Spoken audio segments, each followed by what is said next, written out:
भगवान ऐसे भी गीता में कहते हैं, सर्वस्व चाहम हृदय सन्निविष्ट मत्तः स्मृतिर ज्ञानम अपोहनम च वेदैश्च सर्वैरहमेव वेद्यो वेदांत कृत वेद विदेव च। मैं सभी जीवों में परमात्मा रूप से हूँ और मैं ही स्मृति देता हूँ, मैं ही विस्मृति देता हूँ, ज्ञान भी मैं ही देता हूँ और सारे वेदों के द्वारा मैं ही प्रतिपाद्य हूँ। हमें आश्चर्य है कि इस वाक्य को लोग पढ़ते हैं नहीं पढ़ते हैं। भारतवर्ष में एक ऐसा ग्रुप है जो कहते हैं कि हम तो ओरिजिनल वेद मानते हैं, पर भगवान तो कहते हैं कि सारे वेदों में मेरा तत्व भरा भरा, मेरा वर्णन किया गया है। तो वेद के श्लोक को पढ़कर भी यदि कृष्ण की शरण कोई नहीं लेता है, कृष्ण को नहीं समझ रहा है, तो यह एक नंबर का बेवकूफ आदमी है। वेद पढ़ने से फायदा क्या हुआ? वह उस तरह का गधा है जिस पर चंदन का भार लादा गया है, ढो रहा है लेकिन उसको पीस करके लगा नहीं रहा। गधा भी चंदन ढोता है ना। गधा ऐसा बेवकूफ जानवर है, उस बासमती का राइस उस पर ढोइए लेकिन एक छटा का भी भात उसको नहीं देते, तो दूसरों के लिए ढोता रहता। रेशमी कपड़ा धो धो करके धोबी गधे पर लाद कर ले जाता है, लेकिन उसको एक अंडरवियर भी नहीं पहनाता, वे सुलभ नहीं।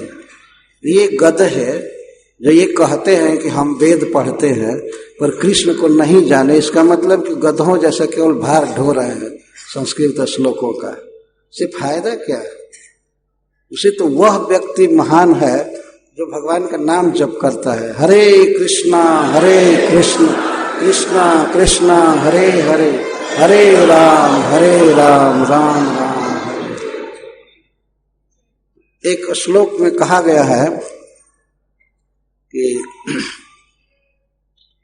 भगवत भक्ति ही नस्य जाति शास्त्रम जपस तपः अप्राणस्यैव देहस्य मंडनम लोकरंजनम। जिस व्यक्ति में भगवान कृष्ण के प्रति भक्ति नहीं है उसका सब कुछ व्यर्थ है। क्या क्या? जाति, उच्च जाति में जन्म लेना, और शास्त्रम, उसका शास्त्र ज्ञान, बहुत पढ़ा है, उसे बहुत श्लोक याद है, बहुत ऋचाएं याद किया है, इसको शास्त्रम कहते, शास्त्र पढ़ा है, जप किया है और कई मंत्रों का जप भी किया, तप, वर्णाश्रम धर्म का पालन किया, तप किया, दुख सहा, लेकिन ये सब क्या है? अप्राणस्य व देहस्य मंडनम लोकरंजनम। ये सारी विद्या, पढ़ाई लिखाई, सब कुछ उस जाति में जन्म लेना है, क्या है?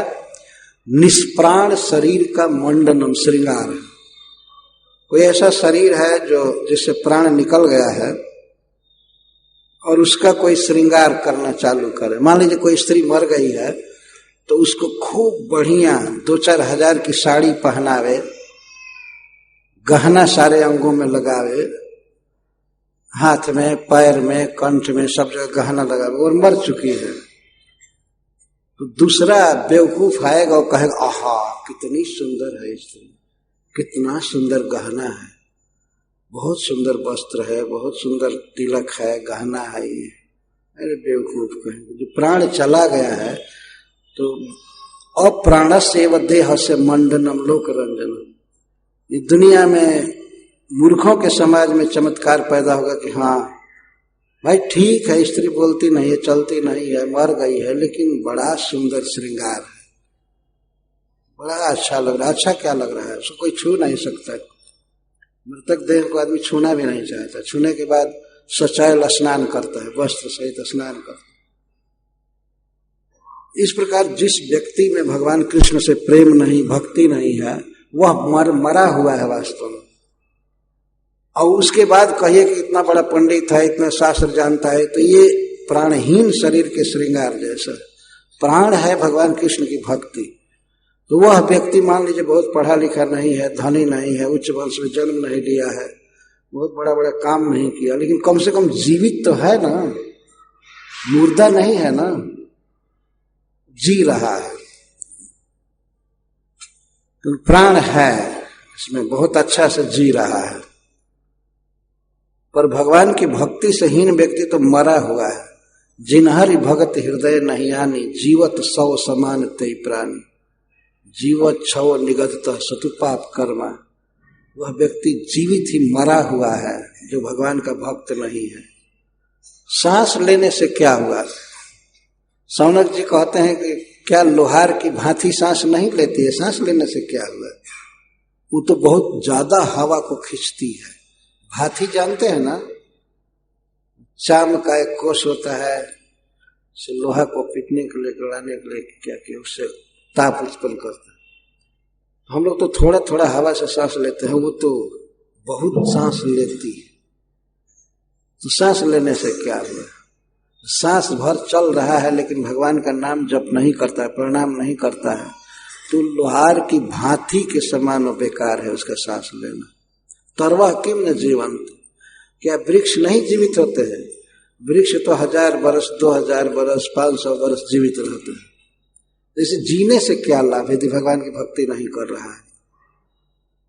तरवह किम न जीवंती, भस्त्रा किम न शोषंती, न खादंती न मेहनती, किम ग्राम में पशुओं परे।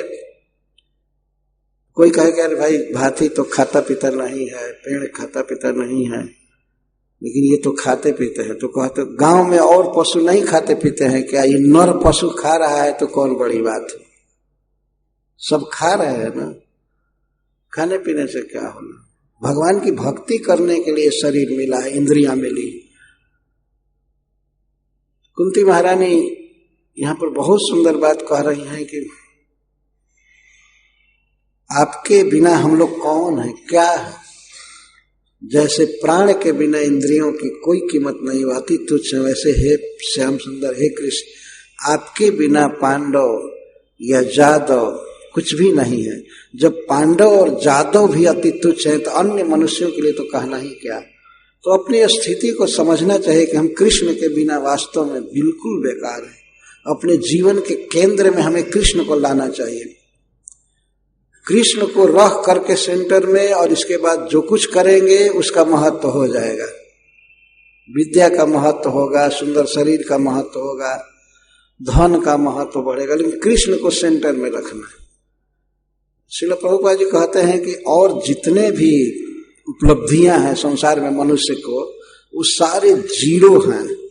जीरो अंक लिखते हैं ना, 0 0 0, और श्री कृष्ण अंक हैं।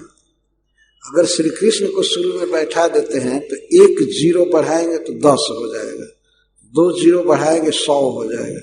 लेकिन जीरो के पहले अगर अंक न लिखें तो अब सैकड़ों जीरो लिखेंगे, इक्वल टू जीरो, सब जीरो ही होगा, है ना। जो व्यक्ति भगवान का भक्त हो गया, कृष्ण को समर्पण किया, तो अब इसके बाद जितनी उपलब्धि उसकी होगी, पढ़ाई लिखाई, सबका महत्व बढ़ता जाएगा, सबका महत्व बढ़ता जाएगा। लेकिन अंक न लिखे तो कितना भी जीरो बढ़ावे उससे कोई फायदा नहीं। अगर भगवान की भक्ति नहीं किया, कृष्ण को प्रणाम नहीं करता है, कृष्ण का जप नहीं करता है, कृष्ण को 2-4 फूल अर्पित नहीं करता, कृष्ण से कुछ बातें नहीं करता, कृष्ण पर विश्वास नहीं, तो उसका तो सब कुछ जीरो है वास्तव में। कुंती महारानी जीवन के इस सत्य को समझ चुकी थी। लेकिन हम लोगों की क्या स्थिति है? हम लोग तो बिल्कुल तुच्छ हैं आपके बिना, अतः आप हमें छोड़ करके मत जाइए। ये भगवान से बिना है।